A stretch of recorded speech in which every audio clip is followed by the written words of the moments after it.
Қайырлы күн достар, мен каналыма қош келдіңіздер. Бүгін сіздерге магазиндегі творожный сырды үй жағдайында немен алмастыруға болады, сол жайлы айтатын боламын. Жасалу жолы өте оңай және де көп уақытыңызды алмайды.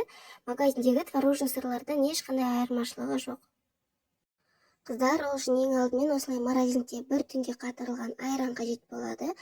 Мен осы айранды пакетінен босатып екіге бөліп алатын боламын. Сіздер магазиндегі пакеттегі 2,5% айранды қолдансаңыздар да болады. Енді осы қатырылған айранымызды салатын ыдысымызды дайындайтын боламыз. Осындай тереңіректеу ыдыс алып, бетіне сіздер сита қойсаңыздар да болады. Мен осындай асы тесік ыдысты пайдаландым.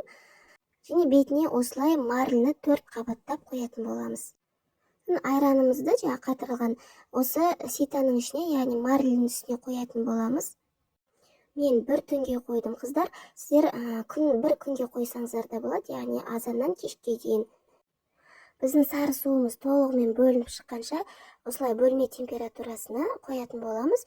Терезенің алдына қойсаңыздар да болады. Мінекей, мен бір түнге айранды қойып алдым. Сары суы толығымен бөлініп шықты. Творожный сырымыз дайын болып қалды. Сосын қыздар, тағы да ескеретін нәрсе, айрандарыңыз қолдың айраны болса қышқыл болмауы керек. Айран қышқыл болса, творожный сыр да қышқыл болып шығады. Мінекей қыздар, сары суымыз. Бұл сары суды сіздер тастамайды, нанға, пирогқа қолдансаңыздар да болады. Енді мен творожный сырымды, қыздар, үстіне тағы да осылай кішкене ауыр ыдыстарды қойып, қалған сары су бөлінгенше біршама уақытқа қоятын боламын. Мінекей қыздар, творожный сырымыз дайын болды. Енді осы творожный сырдың үстіне сливкиді және сахарный пудраны қосып, миксермен жақсылап араластырып, крем жасай берсеңіздер болады. Назарларыңызға рахмет. Каналыма тіркеліп, лайк басуды ұмытпаңыздар.